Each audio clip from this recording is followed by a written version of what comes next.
بسم اللہ الرحمن الرحیم۔ السلام علیکم ویورز، امید کرتی ہوں کہ آپ ٹھیک ہوں گے، خیریت سے ہوں گے انشاءاللہ۔ آج سال کی پہلی تاریخ ہے یکم محرم اور پہلی شہادت۔ آج میں بات کروں گی ان ہستی کی جو کہ مراد قلب رسول ہیں، داماد علی المرتضیٰ، فاتح بیت المقدس، شہید منبر و محراب رسول، وزیر پیغمبر، فاتح کیسر و کسریٰ، خلیفہ دوم، امیر المومنین حضرت عمر فاروق رضی اللہ تعالیٰ عنہ کے بارے میں، جن کے بارے میں نبی کریم صلی اللہ علیہ وسلم نے ارشاد فرمایا، عمر وہ شخص ہیں جن سے اللہ تعالیٰ خود مصافحہ کریں گے اور خود ان کا ہاتھ پکڑ کر ان کو جنت میں داخل فرمائیں گے۔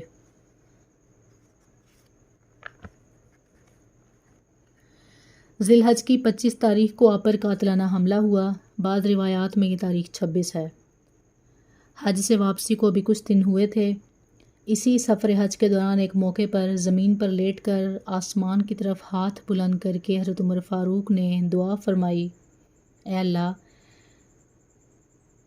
میری ذمہ داریاں بڑھ گئی ہیں، اب میں کمزوری محسوس کر رہا ہوں، تو مجھے اٹھا لے کہ میں اپنی ذمہ داریوں کو ادا نہ کر سکوں۔ حملے کے 3 سے 4 دن کے بعد زندگی اور موت کی کشمکش میں آپ شہید ہو گئے۔ واقعہ کچھ یوں ہوا، مدینہ میں ان دنوں غلاموں کا، غیر مسلموں کا داخلہ منع تھا، لیکن ایک صحابی رسول حضرت مغیرہ بن شیبہ، ان کا ایک غلام تھا، ایرانی مجوسی غلام جس کا نام تھا ابو لولو فیروز۔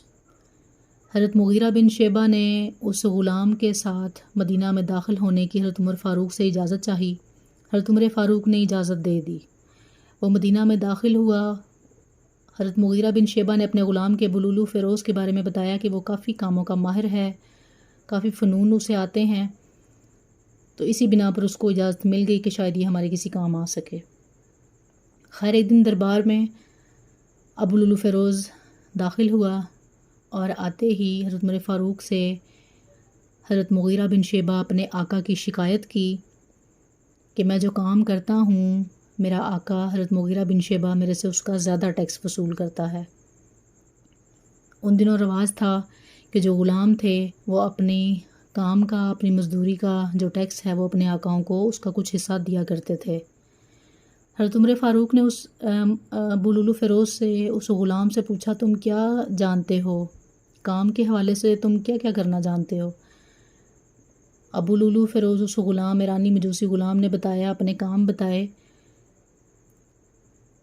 تو اس پر حضرت عمر فاروق نے فرمایا کہ تمہارا آقا تم سے 2 درہم وصول کرتا ہے، اس کام کے لحاظ سے یہ 2 درہم زیادہ نہیں ہیں، یہ بالکل ٹھیک ہیں۔ اس پر وہ غضبناک ہو گیا، اسے غصہ آ گیا، اسے اپنی توہین محسوس ہوئی۔ اس پر عمر فاروق نے فرمایا کہ تم میرے لیے بھی ایک ہوا کی چکی بناؤ جو ہوا سے چلے۔ بدلے میں اس نے جواب دیا کہ میں آپ کے لیے ایک ایسی چکی بناؤں گا جو رہتی دنیا تک یاد رکھی جائے گی۔ اس کا واضح مطلب تھا کہ وہ آپ کو قتل کی دھمکی لگا رہا تھا۔ حضرت عمر فاروق نے اس کے جانے کے بعد جو وہاں لوگ بیٹھے تھے ان سے فرمایا کہ یہ شخص مجھے قتل کی دھمکی دے کر گیا ہے۔ آپ سمجھ چکے تھے۔ خیر، وہ چلا گیا، لیکن اس کے جانے کے بعد آپ نے اپنے لیے کوئی سیکیورٹی گارڈز نہیں رکھے، آپ نے اپنے پروٹوکول کو ہیوی نہیں کیا، آپ اسی طریقے سے زندگی بسر کرتے رہے جو ان کا معمول تھا۔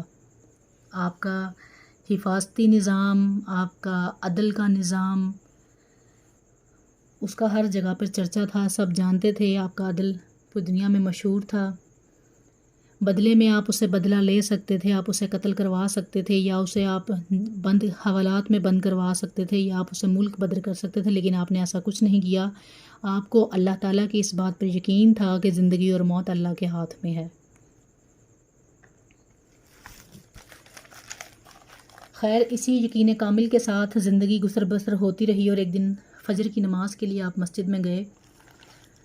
وہاں ابھی نماز شروع ہوئی، ابو لولو فیروز جو کہ غیر مسلم تھا وہ پہلی صف میں کھڑا تھا۔ اس نے 2 دھاری خنجر کے 6 وار کیے حضرت عمر فاروق کے جسم اطہر پر، اور آپ نیچے گر گئے۔ اسی اثناء میں حضرت عبد الرحمن بن عوف نے فوراً فجر کی نماز کو سنبھالا اور 2 رکعت نماز پڑھا دی۔ نماز ادا ہو گئی۔ اسی نظم و ضبط کے ساتھ نظم و ضبط کا خیال رکھا گیا، نماز کو مکمل کیا گیا اور اس کو پکڑنے کی کوشش کی گئی بلول و فیروز کی۔ مختصر نماز کے بعد لوگ آگے بڑھے۔ اسی اثناء میں اس نے 13 مزید افراد کو بھی زخمی کیا، جس میں سے 6 شہید ہو گئے تھے۔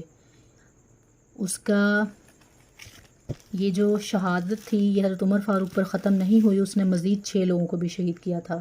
اس پر ایک عراقی شخص تھا، اس نے کمبل ڈال کر اس کو پکڑا، اس غلام کو پکڑا۔ جب وہ پکڑا گیا تو اس نے خودکشی کر لی، اس نے اسی خنجر سے خود پر بھی وار کی اور وہ قتل ہو گیا، مر گیا اپنے ہاتھوں ہی، جہنم واصل ہوا۔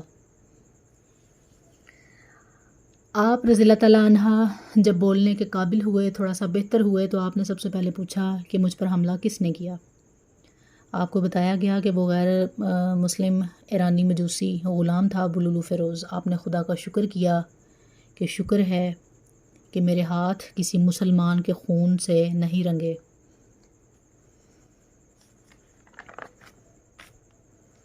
خیر، اب آپ کا نظام چلتا رہا ایسے ہی۔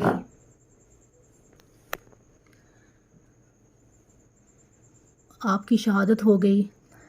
آپ کے شہید ہونے سے پہلے آپ نے اپنے بیٹے عبداللہ بن عمر سے کہا، جیسا کہ آپ جانتے ہیں، حضرت عائشہ صدیقہ رضی اللہ تعالیٰ عنہ کے پاس اس کو روانہ کیا اور کہا کہ حضرت عائشہ صدیقہ رضی اللہ تعالیٰ عنہ سے پوچھ کر آؤ کہ میں شہادت کے بعد شہید ہونے کے بعد آپ صلی اللہ علیہ وسلم کے ساتھ دفن ہونا چاہتا ہوں۔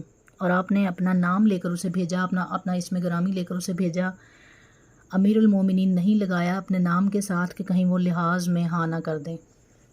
عبداللہ بن عمر حضرت عائشہ صدیقہ رضی اللہ تعالیٰ عنہ کے پاس پہنچے اور ان سے اجازت طلب کی۔ آپ رضی اللہ عنہ نے فرمایا کہ وہ جگہ تو میں نے اپنے لیے مختص کر رکھی ہے، میں خود نبی کریم صلی اللہ علیہ وسلم اور اپنے والد حضرت بکر صدیق رضی اللہ عنہ کے ساتھ دفن ہونا چاہتی ہوں۔ اس پر انہوں نے جب ان کو پتہ لگا کہ خلیفہ دوم کی یہ خواہش ہے، حضرت عمر بن خطاب کی یہ خواہش ہے، وہ پریشان تھی، وہ رو رہی تھی اسی صدمے سے، لیکن انہوں نے اجازت دے دی۔ انہوں نے کہا ٹھیک ہے، ان کی جو خواہش تھی ان کو مقدم رکھا گیا۔ آپ نے واپس آ کر اپنے والد گرامی کو یہ بتایا کہ حضرت عائشہ صدیقہ رضی اللہ عنہا نے اجازت دے دی ہے۔ تو عمر بن خطاب نے زخموں سے چور حالت میں اپنے بیٹے سے کہا کہ جب میری موت ہو جائے تو میرے مرنے کے بعد بھی ایک دفعہ حضرت عائشہ صدیقہ رضی اللہ عنہا سے اجازت طلب کر لینا، ان کے دروازے کے پاس جا کر ان سے پوچھ لینا کہ عمر بن خطاب یہاں دفن ہونا چاہتے ہیں، ہو سکتا ہے میری زندگی میں انہوں نے میری زندگی کے لحاظ سے، میرے نام اور میرے عہدے کے لحاظ سے ہاں کی ہو، تو ایک دفعہ ان سے تب بھی پوچھ لینا۔ بعد میں بھی پوچھا گیا تو اماں عائشہ نے یہی جواب دیا کہ عمر بن خطاب یہاں دفن ہو سکتے ہیں۔